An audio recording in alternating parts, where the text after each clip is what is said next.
G'day viewers. In this segment I'll give an overview of the link layer to remind you where we are in the course. Okay, so here's our layered protocol stack, and if you recall we've already done the physical layer, we've talked about that.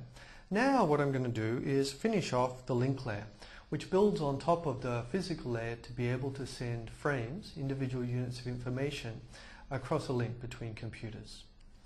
Now we've already covered some of the different techniques and problems and solutions that you find in the link layer. In particular, I've already talked about framing, which is the ability to delimit the start and end of messages so we can send complete units of information called frames across a link. And we've also talked about error detection and correction, which allow us to handle some kinds of errors as information is sent across links. When you put these topics together, we've actually seen quite a lot of the link layer. For instance, they allow us to construct a DSL link. That's something that many of you might be using right now to access the internet from home, and we can understand the techniques which make a DSL link work. What we're going to do now is go beyond that and cover these three topics to round out the link layer.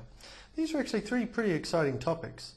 The first topic is that of retransmissions, which allows us to handle links where loss is quite common.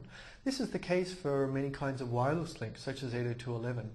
Without a mechanism such as retransmission, many frames would be lost as they're sent across the link, and the network as a whole would become inefficient. So we're going to want to retransmit information to get it safely across that link. The second topic we'll cover in this unit is multiple access. In the links we've looked at so far, there are two ends, and one end just sends frames and they arrive at the other end. But sometimes you can have multiple parties, all of whom want to access the one link. Just think of an 802.11 network where many different clients, maybe more than two, maybe 10, want to talk to the same AP. That's a single wireless link, and we need some multiple access scheme to coordinate the way in which these different users will use the link. We'll talk about classic Ethernet schemes, and also 802.11 will appear again. And in the third topic, to round out the link layer, I'll talk about something called switching. Switching allows us to use boxes called switches, unsurprisingly, to combine individual links together into something that really looks like a much larger happy link that connects a host to all of the other hosts on the switch network. It's used to build something called modern Ethernet. Actually, by the time we've seen all of these units, we'll know quite a lot about how to build networks.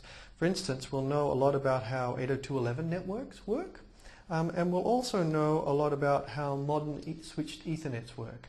These are the garden variety wired networks that you find if you go to any enterprise or campus and so forth and ask to look at the network. Okay, so let's get on with it.